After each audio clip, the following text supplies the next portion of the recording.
Hey guys, Jared Carter, Max Bookman back again. We are looking at his squat, some of the things that he's dealing with now with kind of like knee pain, hip pinching, things like that with deep squats. So go ahead and do a few squats and I'm just going to explain what you can look for in yourself or in your own clients. So if you notice, you kind of come in and see his feet, go ahead and straighten up again and kind of, so you start out with the feet straight together, and as he goes deeper, he has to drop way back because his knees can't get that far over his toes, and if he tries to, what you'll often see is the heel either lifts up, or in order to keep it down, and you did this on the first repetition, is that will happen. So whatever the ankle can't do, it'll try to shift the foot, either lift the heel off or shift it externally, rotate it, because the ankle joint does not have the range of motion necessary. You could see it again on that one, how he just had that little shift to get deep. And the problem with that, and you can go ahead and get a full length, is that if you don't have the ankle range available to do a nice deep squat without the heels coming up or shifting out, you can have a couple things happen. One, the knees will drop in. That can put all kinds of strain on the knees.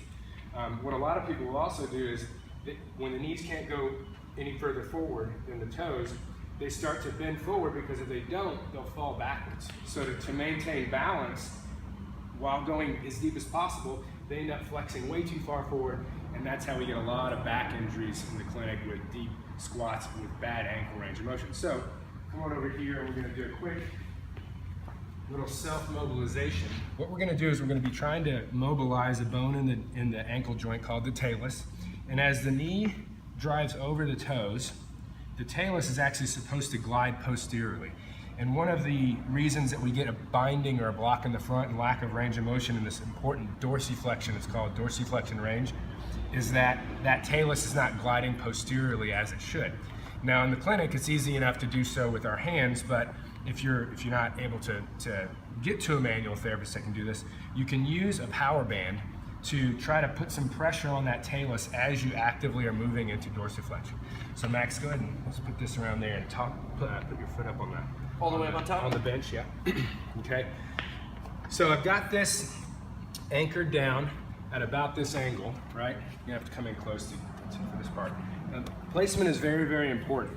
You want to make sure the band, and this is why having it up on a bench is important, you want to make sure the band is angled down below what we call the malleolus, the bones on the inside and outside. You want them to be kind of hooked in underneath. If it's up here, going over those bones, you're not actually going to be getting at the talus. And this is also why anything wider than this in terms of the band you're using is going to be too big. You won't get in that the tiny little crease in here, a window of opportunity to actually hook onto the talus while not blocking the other bones here, the tibia and the fibula, right? So this is probably not enough resistance for you right now. So I'm going to give a little extra resistance, but at home you want to get a pretty decent resistance going, pulling backwards, have the foot flat down, and then you're just going to be driving that knee forward over the middle toe. Don't let it drop, don't let it drop inside the big toe. You're going to go straight over the middle toe, driving that forward while this is pulling backwards. Max, you need to get a new band. This thing's about to pop.